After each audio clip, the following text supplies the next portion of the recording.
আসসালামু আলাইকুম রহমতুল্লাহি ওবরকাতুহু। সম্মানিত দর্শক, গত এক বছরে জনাব তারেক রহমানকে নিয়ে আমি ব্যক্তিগতভাবে কোনো ভিডিও তৈরি করিনি। তিনি তার আপন যোগ্যতায় কিংবা তার দলের এখন যে শূন্যে শূন্য অবস্থা, অর্থাৎ চারিদিকে শুধু জয় জয়কার, তো সেখানে তাকে পরামর্শ দেওয়ার জন্যে অনেক অনেক যোগ্যতম লোক আছেন। তারপর তিনি নিজেও দীর্ঘদিনের যে অভিজ্ঞতা, সেই অভিজ্ঞতার কারণে তার ব্যক্তিগত জীবন, রাজনৈতিক জীবন বা তার করণীয় সম্পর্কে তিনি যথেষ্ট সচেতন, এবং আমার মতো যারা সাধারণ মানুষ তাদের কোনো বক্তব্য তার দরকার নেই। তবে হ্যাঁ, সেই 2012-13 সন থেকেই আমি নিরপেক্ষভাবে অনেক কথা বলার চেষ্টা করেছি আওয়ামী লীগ জমানাতে। এখানে তারেক রহমানকে প্রমোট করার বা বিএনপিকে প্রমোট করার কোনো বিষয় ছিল না। কিছু বিষয়ে কথা বলতে গেলে এমনি চলে আসতো তার বিষয়টি। এই কথাগুলো মানে আমি বলতাম মূলত আওয়ামী লীগকে সতর্ক করার জন্যে। কিন্তু আওয়ামী লীগকে সতর্ক করতে গিয়ে যে জিনিসগুলো আসতো, সেটা আলটিমেটলি তারেক রহমান সাহেবের পক্ষে চলে আসতো। তো পরবর্তীতে যখন আওয়ামী লীগ নিষিদ্ধ করলো যে তারেক রহমান সাহেবের কোনো বক্তব্য এই কোর্টের মাধ্যমে পেপার পত্রিকা আসবে না, তাকে নিয়ে কোনো কথা লেখা যাবে না, কোনো কথা বলা যাবে না, তার পক্ষে ইতিবাচক বা নেতিবাচক কোনো কথাই বলা যাবে না, তারেক রহমান সাহেব নামটি উচ্চারণ করা যাবে না, ঠিক ওই সময়টিতে লেখালেখির মাধ্যমে, বক্তব্যের মাধ্যমে, কৌশলে আমি প্রাণান্ত আমার মতো করে চেষ্টা করেছি তারেক রহমান সাহেবের নামটি যেন অন্তত মূলধারার গণমাধ্যমে উচ্চারিত হয়। 2014 থেকে একেবারে 2025 এই 10 বছরে নয়া দিগন্ত যদি আপনি খুঁজেন, অন্তত 50টি আপনি যাকে বলা হয় নিবন্ধন পাবেন, সম্পাদকীয় পাবেন, যেখানে কৌশলে তারেক রহমান বা খালেদা জিয়ার যে ন্যারেটিভটি এটি তুলে ধরা হয়েছিল, যা ওই সময়টিতে বিএনপি যারা নেতাকর্মী তাদের মধ্যে কতটা উৎসাহ এবং উদ্দীপনা ছিল এগুলো নিয়ে, বা তারা কতটা খুশি ছিলেন, সেটা আমি হাড়ে হাড়ে টের পেতাম তখন। আর এখন ওটা নিয়ে আমার কোনো মাথা ব্যথা নেই। তো যেটা হচ্ছে সেটা হলো যে যখন এই 8 তারিখে সরকার এলো, তখন আমার কাছে মনে হয়েছিল যে উনি যদি 5 তারিখে আসতেন, তাহলে পুরো বাংলাদেশটা আসলে তার হাতে থাকতো, তার নিয়ন্ত্রণে থাকতো, এবং তিনি ডিসেম্বরের মধ্যে নির্বাচন দিয়ে, মানে 2024-এর ডিসেম্বরের মধ্যে নির্বাচন দিয়ে 280-90টি সিট পেয়ে তিনি এখন প্রধানমন্ত্রী হিসেবে দায়িত্ব পালন করতে পারতেন। কিন্তু ডিসেম্বরের 9 তারিখে পুরো পরিস্থিতি তার প্রতিকূলে চলে যায়। দৃশ্যতে মনে হয়েছে যে সবকিছু আওয়ামী লীগের বিরুদ্ধে, বিএনপির পক্ষে। কিন্তু প্রশাসন থেকে শুরু করে সব কিছুতেই আওয়ামী লীগের যে আধিপত্য, এটা যে এখনও কীভাবে বজায় আছে, এটা বিএনপির লোকজন এখন হাড়ে হাড়ে টের পাচ্ছেন। ফলে আমার মনে হয়েছে যে 8 তারিখের পরে তারেক রহমান সাহেবের দেশে আসাটা কোনো অবস্থাতেই নিরাপদ নয়। কিন্তু এখন বিষয়টি এমন অবস্থা হয়ে গেছে যে তারেক রহমান সাহেবের জন্য এখন আসাটাও নিরাপদ নয়, ঝুঁকিপূর্ণ। কিন্তু তাকে আসতে হবে যদি রাজনীতিতে টিকতে হয় এবং রাজনীতি করতে হয়, এবং বিএনপিকে যদি একটা দল হিসেবে বাংলাদেশে রাখতে হয়। তিনি ইংল্যান্ডে বসে এখন যা কিছু করছেন, এটা আগামী দিনে সম্ভব হবে না। তাকে ঝুঁকি নিয়ে বাংলাদেশে আসতে হবেই। আপনারা একজন খুব সমন্বয়ক বা এনসিপির একজন নেতা হান্নান মাসুদ, এই ভদ্রলোক অনেক নির্মম কথা বলেন, বাস্তব সত্য কথা বলেন, এবং মানে যাকে বলা হয় এনসিপিতে যে কয়জন লোকের কথা বিভিন্ন অ্যাঙ্গেলে, যেমন ধরেন হাসনাত আবদুল্লাহ অনেকটা চে গুয়েভারার মতো বা ফিদেল ক্যাস্ট্রোর মতো স্ট্রেট ওয়েতে বিপ্লবী কথাবার্তা বলেন। তারপর নাসিরউদ্দিন পাটোয়ারি কোনো কিছু চিন্তা ভাবনা না করে বঙ্গবন্ধুর মতো টাস টাস করে কথা বলে ফেলেন। আপনি শেখ হাসিনার সঙ্গে ঠোঁটকাটা তুলনা করতে পারেন, আপনি তার কথা নিয়ে সমালোচনা করতে পারেন, কিন্তু তার কথার সত্যতা এবং বাস্তবতা আপনি অস্বীকার করতে পারবেন না নাসিরউদ্দিন পাটোয়ারি যেভাবে বলেন। বঙ্গবন্ধু বলেন, শেখ হাসিনা বলেন, তাদের মতো। বাট হাসনাত আবদুল্লাহ জাস্ট বিপ্লবী কথাবার্তা। পৃথিবীর যত বিপ্লবী রয়েছেন তাদের মতো করে তিনি কথাবার্তা বলেন। আর হান্নান মাসুদ যেটা হলো সেটা হলো সরল স্বগোক্তি, একেবারে মানে কোনো রকম কূটনীতি ছাড়া, কোনো রকম যাকে বলা ছাড়া, মানে ভনিতা ছাড়া, ভণ্ডামি ছাড়া তিনি যে কথাগুলো তাকে জিজ্ঞাসা করা হয় তিনি কোনো রকম রাগ ঢাক না করেই সে কথাগুলো তিনি বলেন। তো এই জন্য এই তিনজনের কথা আমার ভালো লাগে। তিনজনের কথার মধ্যে কোনো রকম যাকে বলা হয় ১৯-২০ নেই, আর্টিফিশিয়াল কোনো কিছু তাদের মধ্যে নেই। তো এই হান্নান মাসুদকে নিয়েও এই প্রথম আমি কথা বললাম। হান্নান মাসুদ অতি সম্প্রতি তারেক রহমান সাহেবকে নিয়ে একটি বক্তব্য দিয়েছেন, যা কোন একটা পত্রিকা বোধ হয় সেটাকে আবার ফটো কাট করেছে। বক্তব্যের মূল বিষয় হলো তারেক রহমানের বাংলাদেশে আসা উচিত, যে বাংলাদেশের মানুষ কোনো রকম রাষ্ট্রীয় প্রোটোকল ছাড়া বেগম জিয়াকে রক্ষা করছে, রক্ত দিয়ে রক্ষা করছে, তার নিরাপত্তা বিধান করছে, এবং যেখানে তার মা বাংলাদেশে নিরাপদ সেখানে তিনি কেন আসবেন না? তিনি না আসলে তো রাজনীতি হবে না, তাকে আসতে হবে, বাংলাদেশ তাকে নিরাপত্তা দেবে, আমরা তাকে নিরাপত্তা দেব। আসলে এই ধরনের কথাবার্তা বিএনপির পক্ষ থেকে আসা উচিত ছিল, এবং হান্নান মাসুদ যখন এই কথাগুলো বলেছেন আমি এটাকে খুবই গুরুত্বপূর্ণ মনে করি। বিকজ তিনি হয়তো রাজনীতির দার্শনিক নন, এত কোনো পণ্ডিত নন, একজন বিপ্লবী, কিন্তু তার অনেক কথার মধ্যেই সহজ সরলতা রয়েছে। তো সেই দিক থেকে যেহেতু হান্নান মাসুদ সাহেব বলেছেন, এই জন্য আমিও জনাব তারেক রহমান সাহেবের ব্যাপারে যেই কথাগুলো আজকে বলবো, এটা একান্ত আমার ব্যক্তিগত কতগুলো অভিমত। সেটি হলো, তিনি যদি এখন বাংলাদেশে না আসেন, বিএনপি রাজনীতির অবস্থা জাতীয় পার্টির মতো হয়ে যাবে। এখানে রাজনৈতিক দল হিসেবে যদি প্রতিষ্ঠা পেয়ে যায়, এই অবস্থা চলতে থাকে, ১ নম্বর রাজনৈতিক দল হয়ে যাবে জামাত। কোনো সন্দেহ নাই, তার ধারে কাছে বিএনপি যেতে পারবে না যদি উনি না আসেন।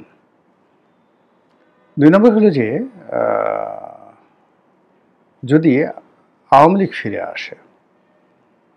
ফিরে আসে, কিংবা জাতীয় পার্টির উপরে আওয়ামী লীগ ভর করে, এনিথিং লাইক দ্যাট, সেক্ষেত্রে কে ১ নম্বর হবে এটা বলা যাবে না।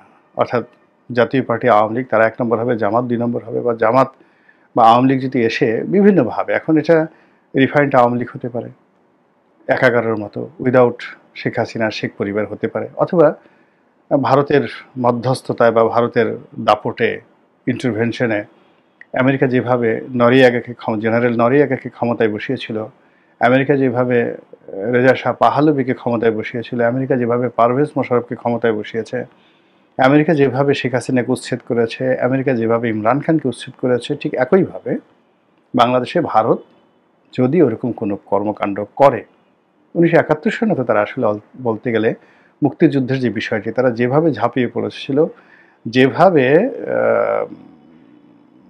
ইন্টারভেন করেছিল, যাতে পাকিস্তানি বাহিনী ৭ দিনে তছনছ হয়ে গিয়েছিল।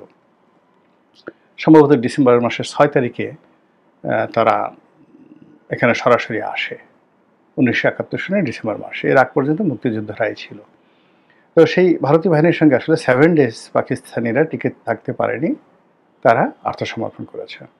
তো এরকম যদি ভারত আবার সে ব্যবস্থা নেয়, তখন তো মানে কী যে হবে, কিয়ামত, রীতিমতো কিয়ামত হয়ে যাবে। তো সেই কিয়ামতের সময়টিতেও যদি তারেক রহমান সাহেব উপস্থিত থাকেন, তাহলে বিএনপি সবচেয়ে বড় রাজনৈতিক দল থাকবে, বিএনপির ভবিষ্যৎ থাকবে, এবং তারেক রহমান সাহেবের কিচ্ছু হবে না। কিন্তু যদি তিনি না থাকেন, দূরে থাকেন, এখন যেখানে আছেন, তাহলে প্রথমত হলো যে এখন যে রাজনৈতিক পরিবেশ পরিস্থিতি যাচ্ছে, এটা যেদিকে যাক, ইলেকশনের দিকে যাক, তারপর যদি জরুরি আইন হয়, সেনা শাসন হয়, দীর্ঘমেয়াদে যদি রাজনৈতিক পরিবেশ পরিস্থিতি থাকে, তাহলে এখানে যে কোনোভাবে ছলে বলে কৌশলে জামাত এগিয়ে থাকবে, এবং কোনো অবস্থাতেই জামাত তো যারাই ক্ষমতায় আসবে তাদের সঙ্গে তারা কমপ্লাই করবে। আওয়ামী লীগ আসলে কমপ্লাই করবে, বিএনপি আসলে কমপ্লাই করবে, তারপরে এখন যারা আছে, না বিএনপি আসলে কমপ্লাই করতে পারবে না, মানে এখন ডক্টর মোহাম্মদ ইউনূস যারা আছেন তারা কমপ্লাই করবে, আর্মি আসলে কমপ্লাই করবে, এবং they have many narrative, good deeds, তাদের অনেক সুন্দর সুন্দর কথা আছে, অনেক সুন্দর সুন্দর কর্ম আছে।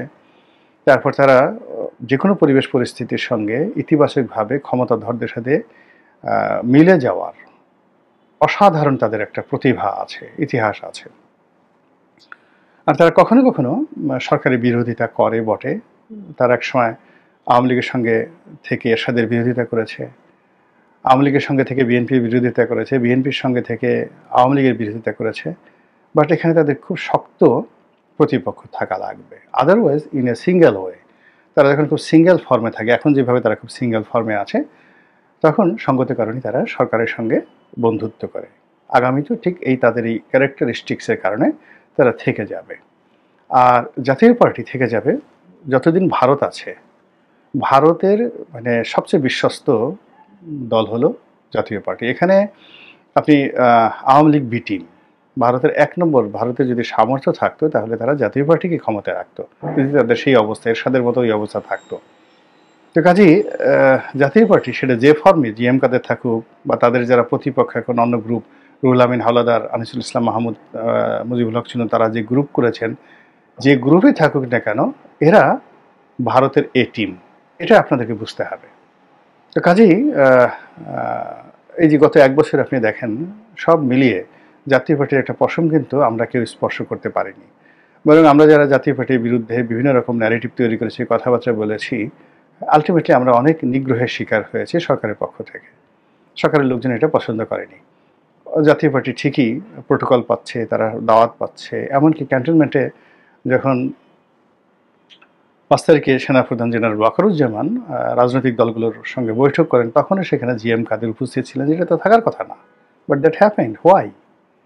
এই জন্য জাতীয় পার্টিটাকে আপনি রেখে দেন আলাদা পার্টি হিসেবে। আর জামাতকে আপনি সবসময় ধরেন, তাদের ক্যারেক্টারিস্টিক্স হলো তারা যে কোনো ক্ষমতাধর সরকারের সঙ্গে সেই পাকিস্তান জমানা থেকে তাদের প্রতিষ্ঠার পর থেকে তারা কমপ্লাই করেছে, তাদের সঙ্গে একত্রে থেকেছে। আর কখনো কোনো সরকারের বিরোধী তারা হয়েছে যখনই তাদের একটা শক্ত ডালপালা ছিল, তারা এককভাবে কোনো সরকারের পক্ষে বিপক্ষে যায়নি। তো ফলে এটাকে আপনি একদিকে রাখেন। কিন্তু বিএনপি এই যে দল, তারা কখনো ক্ষমতায় থেকেছে অথবা ক্ষমতার বিরুদ্ধে তারা লড়াই করেছে, সংগ্রাম করেছে।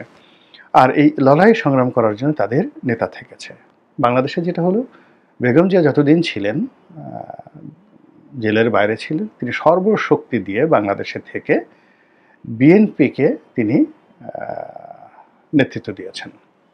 এবং তার যে আপসহীনতা, সেই আপসহীনতাকে স্বয়ং শেখ হাসিনা ভয় পেতেন, রাষ্ট্র ভয় পেত, প্রশাসনকে ভয় পেত, যে না, বেগম জিয়াকে এটা সম্ভব না। এবং তিনি এখন পর্যন্ত সেই আপসহীনতাটাকে ধরে রেখেছেন। আমি যতটা জানতাম যে সরকার প্রাণান্ত চেষ্টা করেছিল তাকে ইংল্যান্ডে পাঠিয়ে দেওয়ার জন্য, এবং তাকে জেল থেকে বের করে তাকে বিশেষ ব্যবস্থা দিনে তাকে ইংল্যান্ডে পাঠানোর জন্য, বিদেশি চিকিৎসার জন্য, কিন্তু তিনি রাজি হননি। আবার তিনি যে কয়েকবার ইংল্যান্ডে গেলেন, এই যে লাস্ট ইংল্যান্ডে গেলেন, সবাই ধরে নিয়েছিল যে তিনি শেষ বয়সে হয়তো ওখানেই থাকবেন, তারপর তার ছেলে যখন প্রধানমন্ত্রী হবে তিনি একসাথে বাংলাদেশে আসবেন। কিন্তু না, তিনি চলে এসেছেন। তার বাংলাদেশ ছাড়া, আমার কাছে মনে হচ্ছে যে বাংলাদেশ ছাড়া বেগম জিয়ার কোনো কিছু ভালো লাগে না। কিন্তু তিনি এখন বয়সের ভারে একেবারে নুজো, মানে একেবারে নুজো, তার শরীর মানে কাজ করছে না, তার একটি হাত একেবারে বাঁকা হয়ে গেছে, তিনি মুভ করতে পারছেন না। নিয়মিত তাকে হাসপাতালে থাকতে হচ্ছে এবং বাসায় নিবিড় পরিচর্যায় থাকতে হচ্ছে। ফলে আসলে তাকে নেতৃত্বের জায়গায় বসানো, তাকে প্রদর্শন করা, তার কাছে কোনো কিছু আশা করা বিএনপি বা জাতির আমার কাছে মনে হচ্ছে সমীচীন হচ্ছে না। তাহলে কি হলো, বিএনপি বলতে এখন আসলে তারেক জিয়া বা তারেক রহমান।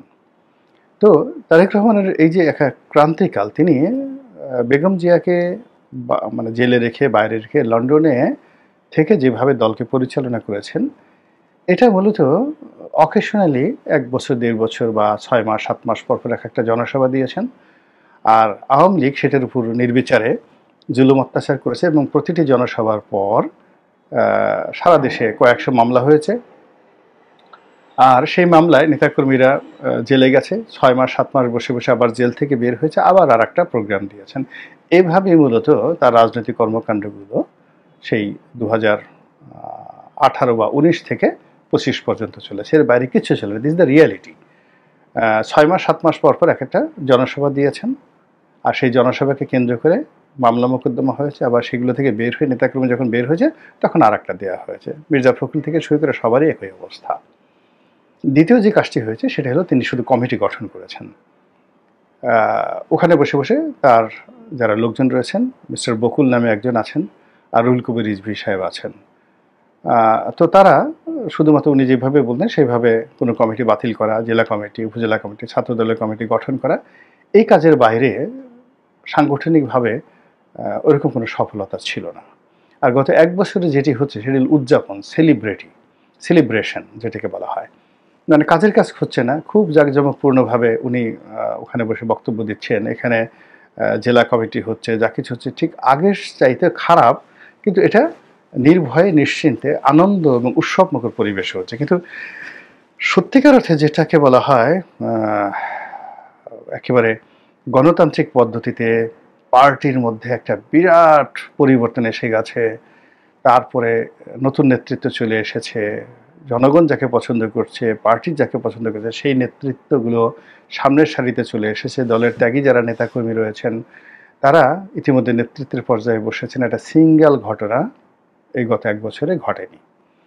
মানে পুরনো বোতল একটা নতুন পরিবেশে এসে মানে গান একই আছে, হলুদিয়া পাখি, কিন্তু তার সঙ্গে যুক্ত হয়েছে ড্রাম, তার সঙ্গে যুক্ত হয়েছে খাবার দাবার, পোলাও কোরমা। মানে আপনি আগে হলুদিয়া পাখি, সোনারি বরণ এই গানটি গাইতেন খালি গলায়, আর এখন সেই গানটি গাইছেন, সেখানে মিউজিক আছে, 5 স্টার হোটেলের আবহাওয়া আছে, পরিবেশ আছে, নেতারা ফুলের তোড়া দিয়ে সুন্দর করে বসছেন, অনুষ্ঠানের আগে খাওয়া দাওয়া হচ্ছে, অনুষ্ঠানের পরে খাওয়া দাওয়া হচ্ছে, তারেক জিয়া জিন্দাবাদ হচ্ছে, এই এতটুকুই পার্থক্য, এর বাইরে কোনো পার্থক্য হচ্ছে না। কিন্তু তলে তলে যেটা হচ্ছে, এই যে রাজনীতির একটা ক্রিটিক্যাল যে অবস্থা তৈরি হয়েছে, সেই ক্রিটিক্যাল অবস্থায় মানুষের মনোজগতে তারেক জিয়াকে নিয়ে যে নেতিবাচক কথাগুলো আলোচনা হচ্ছে, সেটা এই হান্নান মাসুদের কথা, এটা অনেকটা টিটকারি।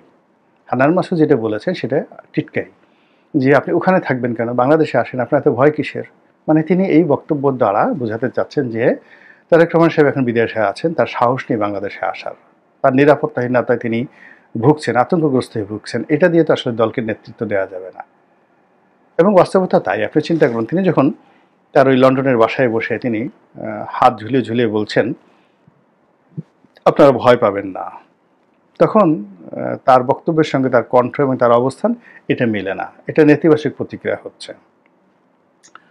তিনি ওখানে বসে যে সিদ্ধান্তগুলো নিচ্ছেন, তার কয়েকজন যারা প্রিয় মানুষ আছেন তাদের সাথে মানে তাদের সাথে কথা বলে যে সিদ্ধান্তগুলো নিয়েছেন, এটা মাঠের হাল হকিকতের সঙ্গে মিলছে না। এবং তিনি যাদের সাথে কথা বলছেন ওভার টেলিফোনে, ধরুন তৃণমূলের একজন নেতার সাথে তিনি কথা বলছেন, আসলে এটা শুনতে ভালো, দেখতে ভালো, কিন্তু এটা রিয়ালিটি নয়। এটা সিংহর সঙ্গে সিংহর সম্পর্ক থাকবে, সিংহের সঙ্গে কখনো বাছুরের সম্পর্ক থাকে না। সিংহ যদি একদিন হঠাৎ করে বলে যে আসো এই বন কীভাবে চলবে, একটু খরগোশের কাছ থেকে তিনি একটা পরামর্শ নেন, শিয়ালের কাছ থেকে পরামর্শ নেন, সজারুর কাছ থেকে পরামর্শ নেন, চলবে না। সিংহ কারোর পরামর্শ চলে না, সে তার রাজস্বিকতা নিয়ে সে চলে, এমনকি তার স্ত্রীর সঙ্গে তার কোনো খাতির থাকে না। কাজ শেষ, গেট আউট, চলে যাও। সন্তানদেরকে অনেক সময় বাঘ সিংহ খেয়ে ফেলে, এইগুলো ভবিষ্যতে গিয়ে তার প্রতিদ্বন্দ্বী হবে, রাজা হবে, এটা তার ভালো লাগে না। রাজা সবসময় একা থাকে, এটা হলো নিয়ম। তো তার বন্ধুত্ব থাকবে তারেক রহমান সাহেবের তার পর্যায়ে যারা লোকজন, মানে রাজা, পার্টি প্রধান। কিন্তু তিনি যদি বিলো স্ট্যান্ডার্ডের যারা লোকজন রয়েছে তাদের সাথে কথা বলেন, বা এমন লোকের সাথে কথা বলেন যাদেরকে দেখলে মনে হয়, যেমন তার কয়েকজন অ্যাডভাইজার আছে, পরিচয় দেয় যে ভারপ্রাপ্ত চেয়ারম্যান তারেক রহমান সাহেবের অ্যাডভাইজার, তো ওদেরকে দেখে যে কোনো লোক বুঝতে পারবে যে এদের যদি এই অবস্থা হয়, তা এরা যাকে অ্যাডভাইস দেয় সে কত বড়, এবং কি অ্যাডভাইস এরা দেয় আর কি অ্যাডভাইস সে গ্রহণ করে। ফলে কাজেই কাউকে অ্যাডভাইস দেওয়ার আগে বা অ্যাডভাইজার নিয়োগ করার আগে এই জিনিসগুলো চিন্তা করতে হবে যে এই পোস্টটা কে অ্যাডভাইজার হতে পারে, কে বন্ধু হতে পারে। রাজার বন্ধু মন্ত্রী হবে, আমরা আগে জানতাম প্রধানমন্ত্রী রাজার বন্ধু হাজার হাজার বছর ধরে। তারপর প্রধানমন্ত্রীর ছেলের বন্ধু হবে রাজার বন্ধু, মানে প্রধানমন্ত্রীর বন্ধু ছেলের বন্ধু, মানে ছেলে হবে প্রধানমন্ত্রীর ছেলে বনাম রাজার ছেলে, মানে যিনি যুবরাজ এবং যিনি তাদের বন্ধুত্ব রাখবে, এটা হাজার বছরের কৃষ্টি কালচার। রাজা কি কখনো ফকিরের সাথে চলে নাকি? রাজার আজকে প্রজা দিয়ে হয়? এই কথাগুলো আমরা শুনে আসছি। তো সেই দিক থেকে তিনি যাদের সাথে এই যোগাযোগ রক্ষা করার চেষ্টা করছেন, এটা আমাদের এই সমাজে নজিরবিহীন। এটা হবে না, এটা দেওয়া হবে না। এরপর তিনি সেখান থেকে যে সকল কথাবার্তা বলছেন, যেমন শেখ হাসিনাকে উদ্দেশ্য করে তিনি বলছেন তিনি পালিয়ে গেছেন, পলাতক শেখ হাসিনা। মানে লন্ডন তিনি যদি এই কথা বাংলাদেশে দাঁড়িয়ে বলতেন তাহলে জিনিসটা সুন্দর হতো, কিন্তু লন্ডনে বসে কথাটা আসলে তার মুখে ভালো শোনায় না। ভালো শোনায় না, এই কথাগুলো তাকে কেউ বলবে না, এবং তার কাছ থেকে ভবিষ্যতে যারা কিছু আশা করে আগামী দিনে তারা কোনোদিন এই কথাগুলো বলবে না। যাই হোক, মানে শেখ হাসিনা পালিয়ে গেছেন, পলাতক শেখ হাসিনা, তারপর শেষে এই কথাগুলো লন্ডনে থেকে হয় না, অথচ বাংলাদেশে বসে তিনি মঞ্চে দাঁড়িয়ে তিনি যে কথাগুলো বলতেন যে শেখ হাসিনাকে ধরে নিয়ে আসতে হবে, বাংলাদেশে বিচার হবে, এই তাহলে সেই জিনিসটা তুলনামূলকভাবে আরও সুন্দর হতো। এবং সবশেষে যে বা যারা তাকে বুঝাচ্ছেন বা তিনি বুঝছেন বা আশা করছেন, আই ডোন্ট নো, আমি জানি না, কিন্তু বাস্তবতা হলো যদি কেউ যদি মনে করেন যে বাংলাদেশে একটা সুন্দর নির্বাচন হবে, সুষ্ঠু নির্বাচন হবে, সেই নির্বাচনে ব্রুট মেজরিটি পাবে বিএনপি, তারপরে সংসদীয় কমিটি বসবে, বসে তারেক রহমান সাহেবকে সংসদীয় দলের প্রধান বানানো হবে, তিনি লন্ডনে বসে থাকবেন এবং প্রবাসী থেকেই তিনি বগুড়ার একটি আসন থেকে নির্বাচিত হবেন, এবং সেখান থেকে তিনি প্রধানমন্ত্রীর প্রোটোকল নিয়ে তিনি এয়ারপোর্টে আসবেন, এবং এয়ারপোর্ট থেকেই তাকে রাষ্ট্রীয় প্রোটোকল দিয়ে প্রধানমন্ত্রীর সরকারি বাসভবনে তাকে পৌঁছে দেওয়া হবে। বিশ্বাস করেন, শুয়ের পিছন দিয়ে উট ঢোকা যত কঠিন, তার চেয়ে কঠিন এবং অবাস্তব হলো এই বর্তমানে যে রাজনীতি জটিল পরিস্থিতি হয়ে গেছে, এই পরিস্থিতিতে তার সবচেয়ে বড় ব্যাপার হলো just like Robert Bruce, just like Alexander the great, just like Julius Caesar কাহিনী বলে শেষ করছি। রোমে প্রচণ্ড যুদ্ধ, মানে রীতিমতো যুদ্ধ, কয়েকজন কিভাবে যুদ্ধ শুরু হলো, অর্থাৎ উনি একটা জয় করে ফেললেন, জাস্ট লাইক তারেক রহমানের সাথে এখন চিন্তা করেন, এখন প্রকৃতির কারণে তিনি বিজয়ী, তারেক রহমান বিজয়ী। এরকম একটা আর্মি নিয়ে সে করল কি, আজকে যে ফ্রান্স, এই ফ্রান্স এবং জার্মানি দখল করে ফেললেন, ঐতিহাসিক যেটাকে বলা হয় দ্য ব্যাটেল অফ গল বিজয় করলেন। তখন ফ্রান্সের নাম ছিল গল, জুলিয়াস সিজার। এবং ইংল্যান্ডে তখন কোনো মানে ওটা একটা village, it was a village, ওটা কোনো গুরুত্ব ছিল না, অসভ্য লোক সেখানে বসবাস করত। কিন্তু যেটা জার্মানিয়া ছিল আর এই যে ফ্রান্স পাশাপাশি, তো সেই জায়গাগুলো মানে ওই জামানাতে, প্রাচীন জামানাতে শক্তিশালী ছিল। তো ওটা তিনি বিজয় করার পরে মানে রোমান সিনেটে সবাই তাকে খুব ডেঞ্জারাস ভাবলো, যে এত বড় একটা বিজয় এবং আর্মি যে মানে হলো, সেই আর্মি নিয়ে যদি সে যাকে বলা হয় রোমে প্রবেশ করে, তখন রোমে মানে প্রশাসন থাকবে না, সবাই সিজার বলবে। ফলে রোমান সিনেট তখন মানে রাজা ছিল না, ওই সিনেটই যাকে বলা হয় সমস্ত সিদ্ধান্ত নিত। এবং সিনেটের দুইজন লোক ছিল, কনসাল জেনারেল, একজন কনসাল জেনারেল যিনি সামরিক বিষয়াদি দেখতেন, মিলিটারি কনসাল জেনারেল, আর একটা হলো সিভিল অ্যাডমিনিস্ট্রেশন দেখতেন। ওটা 1 বছর 2 বছর পর মানে সিনেটাররা রোমান নাগরিকদেরকে ভোটে নির্বাচিত হতেন, এবং সিনেটাররা দুজন কনসাল জেনারেল নিয়োগ করতেন। এবং ওই সিনেটে কোনো একটা রাষ্ট্র আক্রমণ করা হবে, নতুন করা হবে, সেখানে তারা সেনাপতি নিয়োগ করতো, এবং সেটা ফাইনাল অ্যাপ্রুভাল দিত কনসাল জেনারেল। তাহলে রোমান সাম্রাজ্যে দুজন কনসাল জেনারেল ছিলেন, তারাই সব কিছু করতেন অন বিহাফ অফ সিনেট, মানে সংসদের মধ্যে দুজন প্রধানমন্ত্রী, এবং তারা রাজা ছিলেন না, তারা just like a chief executive officer, employee. তো তৎকালীন জামানাতে যে যারা কনসাল জেনারেল ছিলেন, তারা এই সিনেটের অনুরোধে জুলিয়াস সিজারকে হুকুম দিলেন যে যেহেতু বিজয় শেষ হয়ে গেছে, ডিসব্যান্ড ইউর আর্মি, তোমার আর্মি ভেঙে ফেলো। এবং তখন যে আর্মিটা ছিল, তখন একটা যুদ্ধ উপলক্ষে একটা আর্মি তৈরি করা হতো, 50,000, 1 লাখ, 2 লাখ এরকম বাহিনী নিয়ে আর্মি তৈরি করা হতো, এবং রেগুলার ফোর্স ছিল না। এবং যতদিন এই যুদ্ধ চলতো ততদিন সিনেটকে তাদের বেতন ভাতা দিতে হতো। যেহেতু তোমার এটা হয়ে গেছে, অথবা এত বড় আর্মি দরকারে ভেঙে ফেলো। জুলিয়াস সিজার বুঝলেন তিনি আর্মি ভাঙলেন না, বরং সে আর্মি নিয়ে তিনি এসে অপেক্ষা করলেন টাইবার নদীর উল্টো দিকে। তিনি কাছাকাছি আসছেন, এতেই রোমে সিভিল ওয়ার শুরু হয়ে গেল। সিভিল ওয়ার শুরু হয়ে গেল এবং সেখানে কয়েকজন বিখ্যাত জেনারেল ছিলেন তখন। পম্পেই দ্য গ্রেট জুলিয়াস সিজারের পর্যায়ে ছিলেন এবং জুলিয়াস সিজারের মেয়ের জামাই ছিলেন। যদিও বয়সে জুলিয়াস সিজারের চেয়ে প্রায় 10 বছর 15 বছর বড়, কিন্তু নিজের মেয়েকে তিনি বিয়ে দিয়েছিলেন শুধুমাত্র রাজনৈতিক কারণে। আর তার বন্ধু ছিল ক্রেশাস, আর মার্ক অ্যান্টনি তার সঙ্গে ছিল। তো এই যে ক্রেশাস, এরা সবাই যুদ্ধ ঘোষণা করলো রোমে। সেই যুদ্ধ শুরু হয়ে গেল, সবাই তাকে নিষেধ করলো, ইচ অ্যান্ড এভরিবডি, যে তুমি আর্মি ডিসব্যান্ড করে দিয়ে তুমি গিয়ে সিনেটে, তোমার তো সম্মানিত ব্যক্তি, তুমি সিনেটে আত্মসমর্পণ করো, এটা নিয়ে তোমার কোনো সমস্যা নেই। কিন্তু জুলিয়াস সিজার সেটা করলেন না। তিনি সেই আর্মি নিয়ে প্রবেশ করলেন রোমান সাম্রাজ্যে, মানে রোমে, রাজধানীতে। শুরু হলো সিভিল ওয়ার, কয়েকদিন চললো এবং তিনি বিজয়ী হলেন। বিজয়ী হওয়ার পরে ক্রেশাস মারা গেল। পম্পেই প্রথমে ইটালি থেকে পালিয়ে গেল গ্রিসে, গ্রিস থেকে পালিয়ে গেল মিশরে। মিশরে গিয়ে তিনি যখন পালিয়ে গেলেন তখন ক্লিওপেট্রার ছোট ভাই এবং তার স্বামী, সেই একাদশ টলেমি, দ্বাদশ টলেমি অথবা ত্রয়োদশ টলেমি ক্ষমতায় বাচ্চা ছেলে, তো তার যারা লোকজন পম্পেকে মেরে ফেললো। তো এই হলো জুলিয়াস সিজারের ইতিহাস।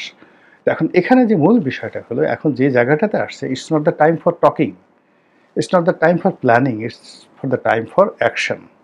সেই অ্যাকশনটা লন্ডন ইউনিভার্সিটি হবে না। ফলে হান্নান মাসুদ যে কথাগুলো বলেছে, এই প্রথম হান্নান মাসুদের কথা নিয়ে আমি তারেক রহমান সাহেব সম্পর্কে গত 1 বছরে প্রথম কথা বললাম। বাকিটা ওনার ইচ্ছা। মহান আল্লাহ আমাদের সবাইকে হেদায়েত দান করুন এবং হেফাজত করুন। আসসালামু আলাইকুম ওয়া রাহমাতুল্লাহি ওয়া বারাকাতুহু।